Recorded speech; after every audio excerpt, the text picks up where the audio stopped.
Hello दोस्तों, नमः संस्कृताय, गुड इवनिंग। आप सभी का एमएस क्लासेस 1 में स्वागत है। आज हम पढ़ेंगे जो किराता अर्जुनियम का जो इम्पॉर्टेंट सूक्ति है, जिसको सूक्ति कहते हैं, इम्पॉर्टेंट जो कथन होता है उसके बारे में आज हम पढ़ेंगे, जो परीक्षा की दृष्टि से बहुत उपयोगी है और परीक्षा में कई बार पूछा भी गया है। तो दोस्तों, इसको आज हम पढ़ते हैं। इस जो इम्पॉर्टेंट सूक्ति है इसको आज हम पढ़ते हैं, ठीक है। पहली हमारी सूक्ति है, न ही प्रियम प्रयुक्तम इच्छति मृषाम हितैष। न ही प्रियम प्रयुक्तम इच्छति मृषाम हितैष। इसमें जो बनेचर है वो युधिष्ठिर से बोल रहा है। कहाँ बोल रहा है? द्वैत वन में युधिष्ठिर से बोल रहा है कि जो हितैषी लोग होते हैं, जो हितैषी लोग होते हैं, जो हित चाहते हैं, मृषाम माने झूठा नहीं बोलते हैं, झूठा प्रयुक्तम इच्छति, झूठा बोलने की इच्छा नहीं करते हैं। इसमें जो बनेचर है युधिष्ठिर से बोल रहे हैं कि जो हितैषी लोग होते हैं, जो हितैषी लोग होते हैं वह झूठा प्रिय नहीं बोलते हैं। जो हितैषी लोग होते हैं वह झूठा प्रिय नहीं बोलते हैं। जो बनेचर है वह बोलता है राजा युधिष्ठिर से द्वैत वन में। वह हस्तिनापुर के सारे वृतांत को जानकर वापस आ गया है। तो यह जो सूक्ति हमारी है, यह हमारी सूक्ति है जो इम्पोर्टेंट, परीक्षा की दृष्टि से इम्पोर्टेंट हो गई और यह पूछी जाएगी। यह जो सूक्ति है, जो यह कथन है, किसके द्वारा कहा गया है? यह कथन किसके द्वारा कहा गया है? तो बनेचर के द्वारा कहा गया है। किस महाकाव्य से कथन लिया गया है? तो किराता अर्जुनियम से लिया गया है। इस जो न ही प्रिय प्रयुक्तम इच्छति मृषा हितैष, यह पंक्ति किस कवि द्वारा कही गई है, किसकी रचना है? तो महाकवि भारवी की रचना है। हमारा दूसरा देखते हैं दोस्तों। सौष्ठ अवतार विशेष सालिनी विनिश्चितार्थाम इति वाच आदते। जो बनेचर वह जो राजा युधिष्ठिर से बोल रहा है कि जो हम वचन बोलेंगे, क्योंकि वह उसका मन तनिक भी व्यथित नहीं होता। राजा युधिष्ठिर से बोलते वक्त उसका मन तनिक भी व्यथित नहीं होता है। वह विशिष्ट सालिनी, जो सौष्ठ अवतार और विशेष सालिनी, निश्चित अर्थ वाला, जिसका कोई मतलब निश्चित अर्थ है, दो अर्थ उसका न हो। जो बनेचर कह रहा है वही सत्य है। उसका ये नहीं कि बनेचर झूठ बोल रहा है या उसका दो अर्थ होता है। तो निश्चित अर्थ वाली विशेष सालिनी वचन को जो बनेचर है वह राजा युधिष्ठिर से बोल रहा है।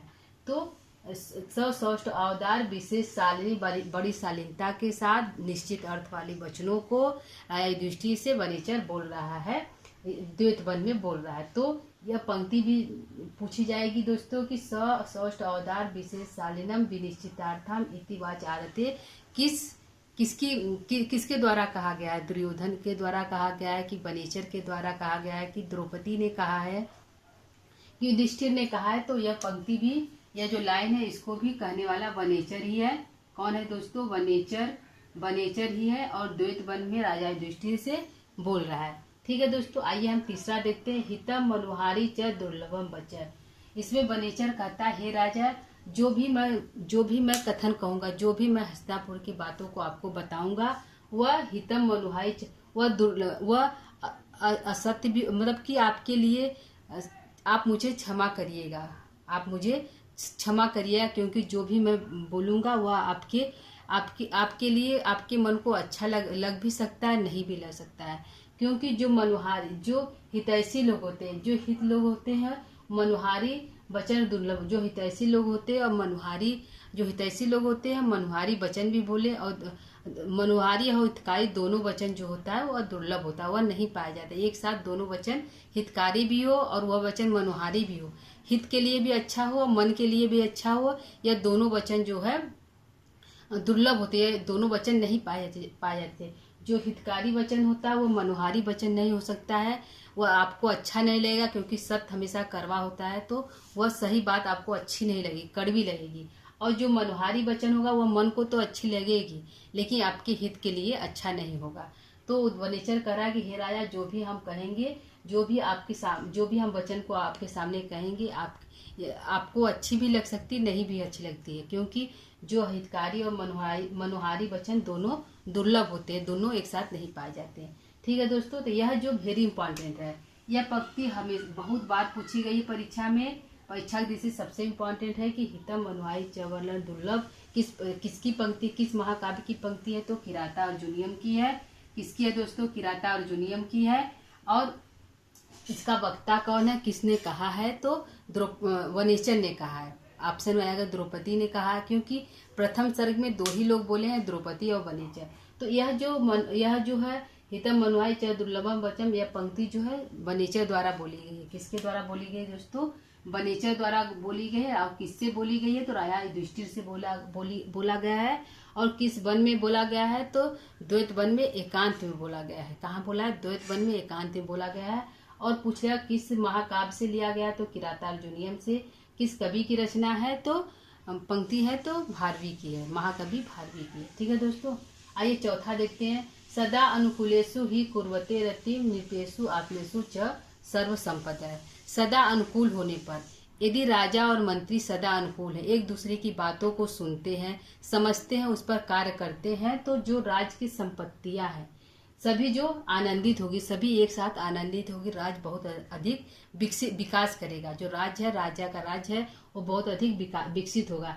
यदि मंत्री की बात राजा न सुने, और राजा जो है मंत्री की बात राजा न सुने, और राजा मंत्री जो है राजा को अच्छी अच्छी बातें न बताएं, सही सही बातें न बताएं, तो इससे राज्य जो है वह समाप्त हो जाएगा। उसकी जो समाप्त हो जाएगा, दुश्मन उस पर आक्रमण करके उसको अपने में मिला लेंगे।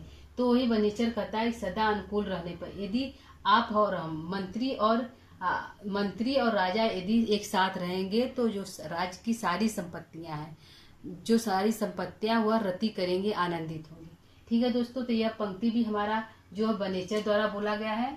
किसके द्वारा बोला गया है, वनेचर द्वारा बोला गया है। राजा युधिष्ठिर से बोला गया है, युधिष्ठिर से बोला गया है। और द्वैत वन में बोला गया है। ठीक है दोस्तों, और किस कवि की रचना है, तो महाकवि भारवी की रचना है। और इसके वक्ता है वनेचर है। ठीक है दोस्तों, तो ये हमारा हो गया चौथा जो है इम्पॉर्टेंट सूक्ति। अब 5वां देखते हैं, वरम विरोधो अपि समम महात्म्य। जो वनेचर है वह कह रहा है कि महात्माओं से विरोध भी अच्छा है, महात्माओं के साथ विरोध भी अच्छा है। दुष्टों के साथ संगति करने से अच्छा है कि वह महात्माओं से विरोध कर ले। पंक्ति इंपॉर्टेंट है, इसलिए परीक्षा में पूछे जाने योग्य है दोस्तों। वरम विरोधो अपि समम महात्म्य, महात्माओं से विरोध भी अच्छा है, दुष्टों के साथ संगति करने से अच्छा है कि हम महात्माओं के साथ क्या कर ले, विरोध कर लें। क्या कर ले दोस्तों, महात्माओं के साथ विरोध कर लें। क्योंकि जो दुर्योधन है वह युधिष्ठिर आदि के साथ, जो वनेचर बोला है कि वह आपसे विरोध किया है, इसलिए वह अपने राज्य में सभी अच्छा कार्य कर रहा है। तो उसकी जो राज्य की जो संपत्तियां बहुत अधिक विकसित हो रही हैं, तो वरम विरोधो अपि सम, और वह हमेशा चिंतित रहता है। क्योंकि आप जैसे महात्माओं से विरोध किया, आप जैसे वीरशाली लोग 5 भाइयों से विरोध किया, इसलिए वह राज्य में तो अच्छा कर रहा है, दिखाता है कि वो अच्छा कर रहा है, लेकिन वह अंदर से बहुत अधिक चिंतित रहता है आपकी ओर से आने वाली विपत्तियों से। चिंतित रहता है, क्योंकि वह आप जैसे महात्माओं से विरोध कर लिया है। तो यह पंक्ति भी हमारे दोस्तों वनेचर द्वारा कहा गया है। राजा युधिष्ठिर से कहा गया है, और द्वैत वन में कहा गया है। युधिष्ठिर से और किसकी तो भारवी की रचना है। किसकी रचना है, भारवी की रचना है, और किरातार्जुनीयम महाकाव्य से लिया गया है। ठीक है दोस्तों, किरातार्जुनीयम महाकाव्य से लिया गया है। आइए, यह जो सबसे इम्पोर्टेंट तो हमारा हितम मनुआई च वचम है, और ये है कई बार परीक्षाओं में पूछा गया है। इम्पोर्टेंट पंक्ति है, बहुत बार परीक्षाओं में पूछा गया है। अलग देखते हैं दोस्तों, 6वां में देखते हैं, न बाधते अस त्रिगण परस्परम। जो त्रिगण होते, त्रिगण से किसका बोध है दोस्तों, धर्म अर्थ काम। धर्म अर्थ और काम, त्रिगण से तीन ही का बोध होता है दोस्तों, धर्म अर्थ और काम। मोक्ष की इसमें बातें नहीं की गई, क्योंकि मोक्ष जो है वो लास्ट में प्राप्त होता है, मरने के बाद मोक्ष की प्राप्ति होती है। तो मोक्ष प्राप्त करने के लिए धर्म अर्थ और काम को करना पड़ता है।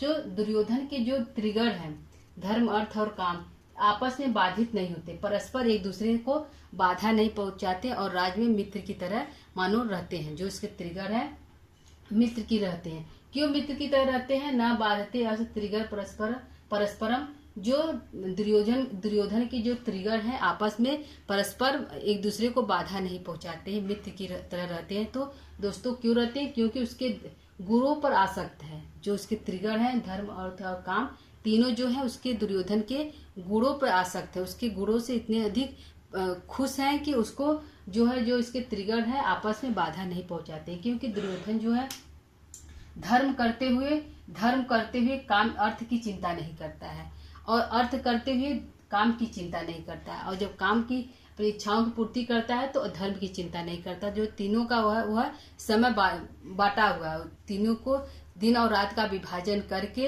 अपने धर्म और अर्थ काम का जो है अपने कार्यों को वो करता है। दुर्योधन जो है समय का दिन और रात का विभाजन कर दिया, विभक्त कर दिया, बांट दिया है। तो न बाधते अस त्रिगण परस्पर। तो पूछ यह इम्पोर्टेंट पंक्ति है, और यह पूछ सकता है त्रिगण से किसका बोध हो रहा है? तो धर्म अर्थ और काम का। और त्रिगण में कौन नहीं आता है? तो मोक्ष नहीं आता है। क्या नहीं आता है दोस्तों? मोक्ष हमारा त्रिगण में नहीं आता है। त्रिगण के अंतर्गत हमारे मोक्ष नहीं आते हैं। क्या नहीं? मोक्ष हमारे नहीं आते हैं। तो क्या आता है? धर्म अर्थ और काम आता है, मोक्ष नहीं आता है। तो इम्पोर्टेंट है पंक्ति। यह भी वनेचर द्वारा कहा गया है, द्वैत वन में युधिष्ठिर से कहा गया है, भारवी की पंक्ति है, किरातार्जुनीयम से लिया गया है। ठीक है दोस्तों। और यह पूछ लेगा कि त्रिगण से किसका बोध हो रहा है, कौन नहीं है त्रिगण में? तो मोक्ष नहीं है, धर्म अर्थ और काम का बोध हो रहा है। ठीक है दोस्तों। आइए 7वां देखते हैं हम। अहो दुरंता बलवत विरोधिता। वह वनेचर कह रहा है कि हे राजा, आप जैसे बलवानों से विरोध किया है, तो बलवानों से विरोध हाय दुखद अंत वाला होता है। क्या होता है दोस्तों? दुखद अंत वाला होता है। बलवानों से विरोध दुखद अंत वाला होता है। दुख, उसके अंत में दुख ही होता है। क्योंकि अंत में जो है, क्योंकि आप जैसे बलवानों से विरोध कर लिया है, तो वह जो दुर्योधन है हमेशा चिंतित रहता है कि कब आप आएंगे और उस पर उसका शासन जो है पुनः प्राप्त कर लेंगे, उसे जो राज सत्ता है उसको ले लेंगे। तो हाय दुख अंत वाला, क्योंकि आप जैसे बलवानों से विरोध किया है तो इसका अंत अत्यधिक दुखदायी होगा। ठीक है दोस्तों। तो ये हमारा 7वां हो गया। यह भी पंक्ति इम्पोर्टेंट है, और वनेचर द्वारा कहा गया है। इम्पोर्टेंट है और वनेचर द्वारा कहा गया है। द्वैत वन में युधिष्ठिर से कहा गया है, महाकवि भारवी की रचना है, और किरातार्जुनीयम। ठीक। प्रवृत्ति सारा खलु माँ दिशा गिरा। यह जो सूक्ति है, यह भी वनेचर द्वारा कहा गया है। वनेचर द्वारा कहा गया है, द्वैत वन में युधिष्ठिर से कहा गया है, और यह लास्ट पंक्ति है। वनेचर द्वारा कही गई यह लास्ट पंक्ति है। इसमें जो वनेचर है लास्ट में कहता है कि मेरे द्वारा, हम जैसे गिरह माने हम जैसों की जो बारी होती है सिर्फ बताने योग्य होती है। क्योंकि हम जो भी प्राप्त करके आए हैं, प्रवृत्ति सारा जो भी समाचार को हम इकट्ठा करके हस्तिनापुर से आए हैं, आपको बता दिए, निश्चित रूप से बता दिए। और इस पर मादिशा, आप जो निश्चित रूप से इस पर जो कार्रवाई करना है, कार्य करना है, वो आपको ही करना है। क्योंकि हम जैसे जो सेवक होते हैं, जो गुप्तचर होते हैं, उनकी बारी सिर्फ बताने के लिए होता है। कार्य आप जैसे राजा लोग उस बातों को मानकर उस पर कार्य कर सकते हैं, निर्णय ले सकते हैं। तो प्रवृत्ति सारा खलु माँ दिशा गिरा। हम प्रवृत्ति सारे समाचार को प्राप्त करके निश्चित रूप से गिरह माने बारी को बोलने वाला हम जैसे गुप्तचर सिर्फ बताने योग्य है। ठीक है दोस्तों। तो यह पंक्ति वनेचर की है। यह जो सूक्ति है यह वनेचर की लास्ट पंक्ति है, लास्ट पंक्ति है। यह भी युधिष्ठिर से कहा गया है, द्वैत वन में कहा गया है, महाकवि भारवी की रचना है, और किरातार्जुनीयम से लिया गया है। अगला देखते हैं। ब्रजंती ते मूर्धिया पराभवम भवंती माया युषि न मायना। यह कथन पूछ दिया कि यह कथन किसका है? तो द्रौपदी का है। किसका है दोस्तों? द्रौपदी का है। द्रौपदी का है, राजा युधिष्ठिर से बोल रही है। किससे बोल रही है?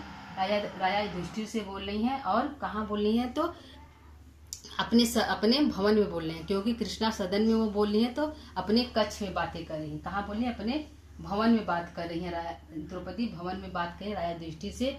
वह बता रही है कि ब्रजंती ते मूर्धिया पराभवम भवंती माया युषि न मायना, कि आपके हारने का कारण क्या, आप किस प्रकार से हार गए, किस प्रकार से राज को हार गए, अपनी पत्नी को हार गए। तो इसका मेन कारण क्या है? इसका मेन कारण है कि आप ब्रजंती ते मूर्धिया पराभव, प्राप्त होते हैं तो वे लोग मूर्धिया मूर्खता को, पराभव माने प्राप्त होते हैं। वह लोग पराजय को, जो वह मूर्ख लोग होते हैं जो पराजय को प्राप्त होते हैं। कौन मूर्ख लोग? भवंती माया युषि ये न मायना, जो मायावियों के साथ माया जैसा व्यवहार नहीं करते हैं। द्रौपदी बता रही हैं कि जो मायावियों के साथ माया जैसा व्यवहार नहीं करते हैं वे मूर्ख लोग हमेशा पराजय को प्राप्त होते हैं। पराभव माने पराजय को, प्रजंती माने प्राप्त होते हैं। तो यह कथन जो है द्रौपदी का है, युधिष्ठिर से अपने भवन में वह बोल रही हैं कि वे लोग पराजय को प्राप्त होते हैं जो मायावियों के साथ माया जैसा व्यवहार नहीं करती हैं। ठीक है दोस्तों, तो यह पंक्ति जो है द्रौपदी द्वारा कहा गया युधिष्ठिर से। भवन में, द्वैत वन में नहीं कहा, अपने कक्ष में, द्वैत वन में उनका मकान, क्योंकि कृष्णा सदन में जाकर युधिष्ठिर ने सारी बातों को बताया था वनेचर के। तो कृष्णा सदन में ही वह द्रौपदी जो है युधिष्ठिर से बोल रही है। ठीक है दोस्तों, तो यह भी महाकवि भारवी की पंक्ति रचना है, भारवी की रचना है और किराता अर्जुनियम की पंक्ति है, अर्जुनियम पंक्ति है। और यह जो पंक्ति है द्रौपदी द्वारा कहा गया। और इतना जो था, जो 7 हमारी जो सूक्ति है वह 8 सूक्ति जो है वनेचर द्वारा कहा गया है, राजा युधिष्ठिर से कहा गया है, द्वैत वन में कहा गया है, महाकवि भारवी की रचना है, किराता अर्जुनियम से लिया गया है। और ये ब्रजंती ते मूर्धीय पराभव यह द्रौपदी द्वारा कहा गया, राजा युधिष्ठिर से कहा गया, कृष्णा सदन में बोला गया है। ठीक है दोस्तों, और यह भी महाकवि भारवी की रचना किराता अर्जुनियम। ठीक है दोस्तों, तो आगे की जो कुछ सूक्ति हमारा बचा हुआ है दोस्तों, यह 9 सूक्ति हम यहाँ पर लेकर आए हैं, तो इसको जरूर देखिएगा। यह परीक्षा की दृष्टि से बहुत इंपॉर्टेंट है, हर परीक्षा में पूछी जाती है, चाहे यूपी टीटी पीटी हो या झारखंड हो या एमपी हो, कहीं पर भी यह जो पंक्ति है उठाकर पूछा जाता है। तो सबसे इम्पोर्टेंट हमारा यही है, हितम मनुहाई च दुर्लभम वचन, बहुत बार पूछा गया है। महात्माओं से विरोध करना होता है, यह 2-3 पंक्ति जो है बहुत इंपॉर्टेंट है। वैसे तो ऐसे तो सारे हैं जो सूक्तियाँ इंपॉर्टेंट है, लेकिन 2-3 जो सूक्तियाँ हैं वह परीक्षा में बार बार पूछी गई है। तो दोस्तों इसको ध्यान से देखिएगा, इसको पढ़िएगा। आशा करती हूँ कि आपको यह समझ में आया होगा। आगे का कुछ जो सूक्तियाँ हैं वो बचा हुआ है, उसको हम अगले क्लास में लेकर पुनः उपस्थित होंगे। तो क्लास को यहीं पे हम समाप्त करेंगे। अगला क्लास हम फिर से लेके आएंगे दोस्तों। तो नमः संस्कृताय।